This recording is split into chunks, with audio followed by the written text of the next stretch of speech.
friends, welcome back to my channel. Today I want to share with you a really tasty looking cookie that I saw on Facebook a few days ago. Now it's quite a mouthful to say. It is called the Kris Kringle Christmas cookie, and it originally was from a blog called Kim's Cravings, and I will put her link below so that you can definitely find the recipe, and she has a very nice blog post about it. But they look so pretty and would be great to take to a cookie swap or something you have coming up. Now what it basically is a sugar cookie with vanilla baking chips and dried cranberries. So they just really look Christmassy. But I'm going to go ahead and go over the ingredients.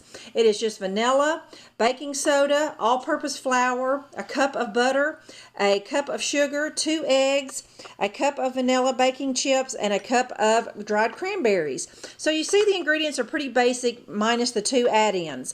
So what I need to do now is go ahead and cream together the sugar and the butter, and then I'll check back in. Okay, I have my butter and sugar mixed up, and now I'm going to add in my 2 teaspoons of vanilla, my 1 teaspoon of baking soda, add in my 2 1/4 cups of all-purpose flour, and my 2 eggs. I'm going to mix that well before we add in the last 2 ingredients. Okay, my cookie dough is well mixed up now, and I'm just going to take my spatula and fold in this cup of cranberries and the cup of the baking chips and get that mixed up really well. My cookie dough is ready to go. I have my cookie sheets lined with some aluminum foil. The recipe calls for 2 rounded tablespoonfuls, so I'm going to scoop this out twice and form the balls on the cookie sheet, and then I'm going to put them about 1.5 inches apart, and I'm going to bake them at 375 for 9 minutes. But about 7 minutes I'm going to start watching them.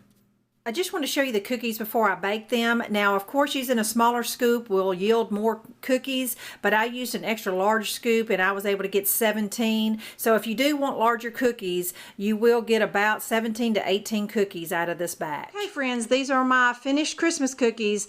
I just want to give you a couple notes and some afterthoughts. I want you to know that I use the Land O'Lakes real butter versus margarine. I just think that gives it a richer taste when you're making things from scratch. And as far as the recipe is concerned, I did find a discrepancy after I finished. At the beginning it says that it yields 37 cookies, but at the bottom it says to drop 2 tablespoons on the cookie sheet. Well, there's no way you can get that many cookies using 2 tablespoons. So I will make this recipe again, but I'm going to make the cookies much smaller using 1 tablespoon scoops, and that should yield me over a couple dozen. My cookies did not look as pretty as hers based on her blog pictures, but my cranberries are in there. They're a little darker in color, and they're just not bright red like hers, but I'll certainly make these again. I think this would be a great cookie to take to a cookie swap this season. So just give it a try and let me know what you think. Thanks for watching. Bye-bye.